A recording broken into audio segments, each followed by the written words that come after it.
Let me welcome on the show Sanjeev Bajaj talking about the budget 2022. Now, Sanjeev, it looked like quite a high-tech budget with the finance minister talking about all the buzzing tech words that we are really talking about these days, maybe fintech, agri-tech, drones, startups, even electric vehicles. So what do you have to make about the forward-looking vision of the government when it comes to this budget? Well, it actually started with the finance minister using a digital device to present the budget. So she's adopted it as well right from the start.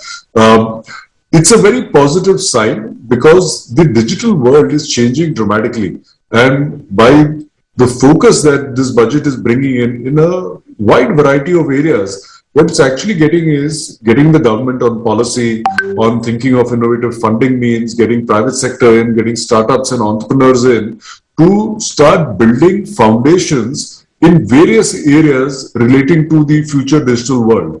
Yeah. And from green bonds that the government is talking about, for clean vehicles, climate change, we are seeing digitization of schools with the digital university they've talked about. They are sowing the seeds for the future. As the FM said, that it's not only the budget for next year, but it's really for our Amrut Kal, the next 25 years. And of course, all this has to translate into execution, but they are sowing the right seeds. And what it will help us do is, see, it's our best Indian minds that go overseas and invent. By creating the right environment over here, those innovations, not only for India, but for the world, can happen over here. That's right, and it's quite a new age budget, as you rightly said. But Sanjeev, one aspect definitely is that consumption in India needs to be boosted right now, and infrastructure spend is something that the budget has focused on. What do you have to say about enough being done in the budget, because we are also entering into a higher interest cost rate cycle?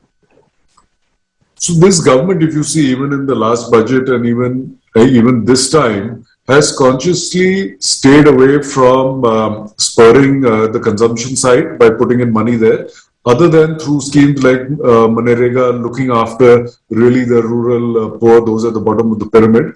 They have always put money on the supply side.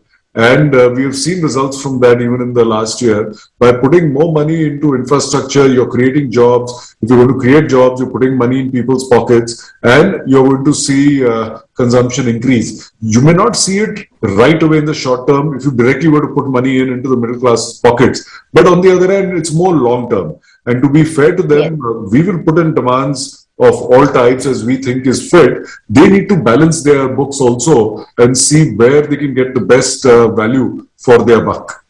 Yeah, that's right. And while we were talking about the digital thrust, Sanjeev, one aspect from the financial services space, digital rupee, is that going to be a game changer? I think it's definitely a very positive start. Digital currencies are here to stay. There are three types of digital currencies. You have the crypto-backed, which are independently run, like the blockchains, like your bitcoins of the world. Then you've got the stable coins, which are linked to a government currency, any country government. And then now you have the central bank of a country itself that says it will come out with its own digital rupee. So the important part over here is that we are no longer in a physical world alone. Increasingly, a lot of the payments that we do are digital. Now that is linked to a digital rupee, and as a consumer, as businesses, we get more and more used to digital currency. The entire physical network, banking network, which costs a lot of money, is no longer required for payments. You don't need ATMs anymore. Why invest in those? Also, it allows then the government to control a digital currency, which the market may want to come out with their own. So you're offering a competitive option. And from an individual's point of view, I'd rather trust the digital currency of my central government than one which is based on a blockchain, which I know a little about, not too much about, but hoping that it's honest, it's transparent. So I think it's a positive move, and it will help us with build up with digital payments and digital future. Right. And also, Sanjeev, anything that stands out for you in the budget, which is going to be yet another game changer or has a huge amount of potential for growth in the economy? Very clearly everything on infrastructure. And they're not only talking about the expansion of Gati Shakti, the increase in highways, bringing in the express highways, expressways now under that. They're talking about connecting multimodal transportation, so railways getting connected to roads, connected physical locations for movement of people and goods to interlink as well. They're talking about affordable housing, the additional money that is going in over there into all the sunrise sectors. We talked about battery swapping policies going to be there to encourage electric vehicles. Actually, if I were to say, they've touched upon a lot of areas. I just hope now that the entire bureaucracy comes down, works together with the private sector and implements this properly. Naturally, it's not a one-year thing, it's multi-year, but implementation is going to be very key.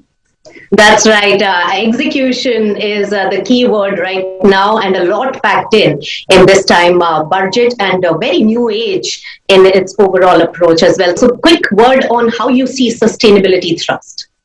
Sustainability is becoming a very important area of focus for not only governments and by default countries, but even for businesses. Eventually, the actions that we take today end up either protecting or exposing our future generations, whether it's in the areas of climate, environmental protection, diversity of all kinds. And hence, when you think of sustainability at a larger issue, what we're trying to say is how do we leave the world in a better place than when we've got into it. And if I were to take some examples, a lot of it is around the environment, right? As financial services businesses, we can actually make active choices in what kind of businesses we fund, we don't fund. Countries make active choices in what kind of power they would want to invest in. Coal traditionally has been the cheapest, is what most of the world has used, but they're moving towards to more renewable sources. We also have to keep in mind that this has to be done in a balanced manner. It's not a tap that you can just switch on or off on a particular day. Hence, a longer term roadmap is required, because a lot of the investments towards sustainability today would be quite expensive because volumes have not been created. But as companies, governments, countries go about it, for example, look at solar power. Solar power was very expensive 10 years ago. Today it's become as cheap as coal-fired power. So we have to work in a concerted manner across, I would say, like-minded countries around the world and gradually build up a more sustainable way of life going forward. All right. Thank you so much. Great thoughts there, Sanjeev. And I'm telling you, it matches with mine. I've been telling people, what about the life? So much. Great thoughts there, Sanjeev. And I'm telling you, it matches with mine.